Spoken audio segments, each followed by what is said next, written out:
दोस्तों आपने बहुत सारे लोगों से सुना होगा हमने आईपीओ में पैसा लगाया और कुछ ही दिनों में हमारा पैसा डबल हो गया। तो क्या सच में आईपीओ में पैसा लगाने से कुछ ही दिनों में पैसा डबल हो जाता है? और हम कैसे आईपीओ में इन्वेस्टमेंट कर सकते हैं? और क्या आईपीओ में पैसा लगाने से कुछ लोगों को नुकसान भी होता है? आज की इस वीडियो में हम आईपीओ से रिलेटेड सारी चीजों को स्टेप बाय स्टेप कवर करेंगे, तो वीडियो के साथ एंड तक बने रहना। तो सबसे पहला सवाल आता है आईपीओ क्या होता है। दोस्तों जब कोई कंपनी पहली बार आम जनता को अपने शेयर बेचने का डिसीजन लेती है तो उसे हम आईपीओ यानी इनिशियल पब्लिक ऑफरिंग कहते हैं। आईपीओ के बाद एक प्राइवेट कंपनी पब्लिक हो जाती है और हम अपने डीमेट अकाउंट के जरिए आसानी से कंपनी के शेयर खरीद और बेच सकते हैं। अब सवाल आता है कंपनी आईपीओ क्यों लेकर आती है। जब कोई कंपनी अपने बिजनेस को ग्रो करने के लिए पैसा इकट्ठा करना चाहती है तो वो पब्लिक से पैसा इकट्ठा करने के लिए आईपीओ लेकर आती है। जैसे एग्जांपल के लिए अगर कोई एबीसी कंपनी है जिसकी हरियाणा पंजाब में 10 फैक्ट्रीज हैं, लेकिन अब ये कंपनी अपने बिजनेस को ग्रो करना चाहती है, अपने बिजनेस को पूरे इंडिया में एक्सपेंड करना चाहती है। उसके लिए कंपनीज को 100 फैक्ट्रीज खोलने की जरूरत होगी।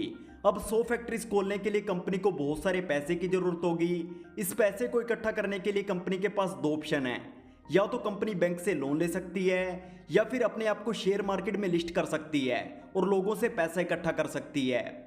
अब बात करते हैं आप आईपीओ में कैसे इन्वेस्टमेंट कर सकते हैं। आईपीओ में अप्लाई करने के लिए आपके पास एक डीमेट अकाउंट होना जरूरी है। जब किसी कंपनी का आईपीओ ओपन होता है तो आप अपने ब्रोकर के जरिए आईपीओ के लिए इजीली अप्लाई कर सकते हैं। ये सारा प्रोसेस ऑनलाइन होता है।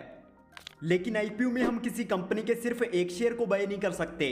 यहाँ पर कंपनी अपनी मर्जी से एक लॉट साइज डिसाइड करती है और हमें हमेशा लॉट में शेयर्स को बाय करना होता है। और यहाँ पर आईपीओ के लिए अप्लाई करने के बाद जरूरी नहीं है कि वो आईपीओ आपको मिल ही जाएगा, क्योंकि बहुत सारे लोग आईपीओ के लिए अप्लाई करते हैं और ज्यादातर अच्छी कंपनीज के आईपीओ ओवर सब्सक्राइब हो जाते हैं, जिसके कारण लॉटरी की टिकट की तरह बहुत ही कम लोगों को अलॉटमेंट मिलती है। दोस्तों अगर कोई कंपनी आईपीओ लेकर आना चाहती है तो उसे सबसे पहले एनएससी या बीएसई पर लिस्ट होना पड़ता है। इसके बाद ही कंपनी पब्लिक से पैसा इकट्ठा कर सकती है। अगर कोई कंपनी एनएससी या बीएसई पर लिस्टेड नहीं है तो इसका मतलब है कि वो एक प्राइवेट कंपनी है और एक प्राइवेट कंपनी पब्लिक से पैसा इकट्ठा नहीं कर सकती। अब अगर हम आईपीओ में इन्वेस्टमेंट के फायदों की बात करें तो अगर हम सही कंपनी के आईपीओ में इन्वेस्टमेंट करते हैं तो कुछ ही दिनों में हमारा पैसा डबल हो सकता है। जैसे बजाज हाउसिंग फाइनेंस ने अपने इन्वेस्टर्स को 114% से ज्यादा की रिटर्न दी थी। लेकिन अगर आईपीओ में इन्वेस्टमेंट करने के कुछ फायदे हैं तो कुछ नुकसान भी हैं। जैसे अगर आप गलत कंपनी के आईपीओ में इन्वेस्टमेंट करते हैं तो आपको बहुत बड़ा नुकसान हो सकता है। जैसे पेटीएम के आईपीओ में बहुत सारे लोगों का पैसा डूब गया था। इसलिए आईपीओ में इन्वेस्टमेंट करने से पहले आपको कंपनी के बिजनेस मॉडल के बारे में पता होना बहुत इंपॉर्टेंट है। जैसे कंपनी के फंडामेंटल्स कैसे हैं, बैलेंस शीट कैसी है और कंपनी ने पिछले कुछ सालों में कितना प्रॉफिट बनाया है। तो आई होप आपको इस वीडियो से काफी कुछ सीखने को मिला होगा। तो फिर मिलेंगे इसी तरह की किसी नई इंटरेस्टिंग वीडियो के साथ।